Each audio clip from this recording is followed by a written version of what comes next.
One restriction is on for 30 days on Europe. Is it possible you need to extend it? Sure, it's possible. And it's possible I could also say that we could do it early. We could end it early. But I thought it was an important thing to do because of what's happening over there. On the rallies, is that, what you said now, does that mean that's it? No more rallies for the foreseeable future? Well, I think the Democrats won't be having rallies, but nobody showed up to their rallies anyway, so what difference does it make? You know, I'll be, my rallies are very big. They're very big rallies, and we'll be making a decision at the appropriate time. I mean, the next one scheduled is for the 25th, and that's in Tampa, but we'll have to see whether or not we do it. No, I'm not going to do it if I think it's going to be negative at all. If people are, if we haven't made that turn yet, we'll make the turn. The question is when, and the question is how many people will die, and I don't want people dying. That's what I'm all about. I made a very tough decision last night, and a very tough decision a long time ago with respect to China. I don't want people dying, and that's why I made these decisions. And whether it affects the stock market or not, very important, but it's not important compared to life and death. So I had to make that decision. And frankly, the people that are professionals praise the decision, and it's something I had to do. And I think you'll see the end result is very good because of it, but it'll take a period of time. No, on the rallies, we'll make that decision, but at this moment, we don't have, I was going to Las Vegas. I was going out to Nevada, as I said.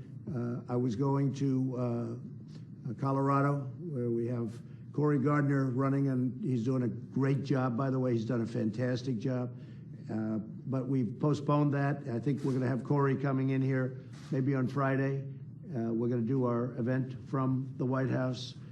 But we have a lot of things that we're moving around because of what's happening, and because I want to be here. This is the nerve center. I want to be right here. I don't want to be flying around in airplanes all over the place. I want to be right here. Mr. President, clearly you're not being advised to avoid small groups like this, but... No, I'm not. Actually, people said, you know, you're dealing with people that maybe you don't want to deal with them. I said, you're right about that. I'm wondering, has the White House Medical Office or the Secret Service counseled you against straying too far from the White House?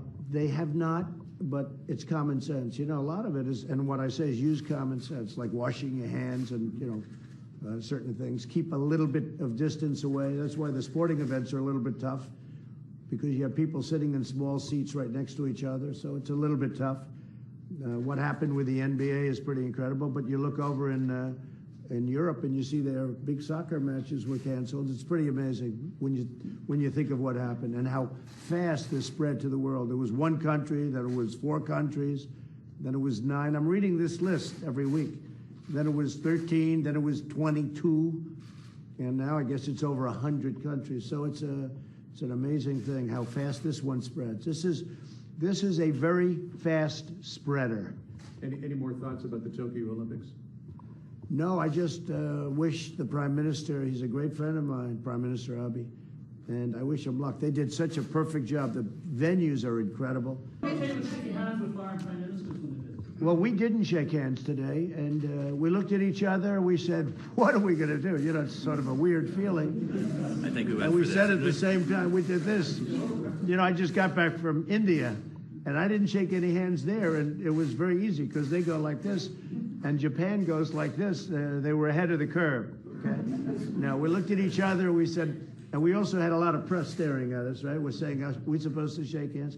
And when his group of very smart representatives came in, who I know, likewise we didn't. It's a very strange feeling. You know, I was never a big handshaker, as you probably heard. But once you become a politician, shaking hands is very normal. And it's a very strange feeling when people that you know and like, they walk up and say hi, and they're just like this.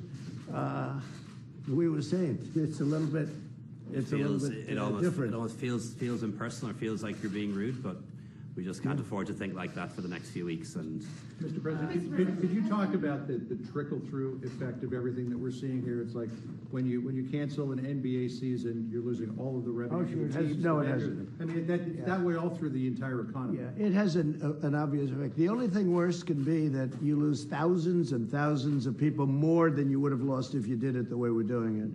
So it certainly has an impact. And again, we're very much working with the states because, you know, the states are a smaller form of government. They can control individual arenas and individual things better. And it's different for different areas. Some areas have no problem whatsoever in our country, and others do. So we're working with the governors of the various states, and I think it's working very well. I think the relationship has been very good with California and some others that in particular have been hit. Consider any travel restrictions within the United States, such as to Washington State or California? We haven't discussed that yet. Is it a possibility? Yes. If somebody gets a little bit out of control, if an area gets too hot, you see what they're doing in New Rochelle, which is good, frankly. It's the right thing, but it's not enforced. It's not very strong, but people know they're being watched. New Rochelle, that's a hot spot.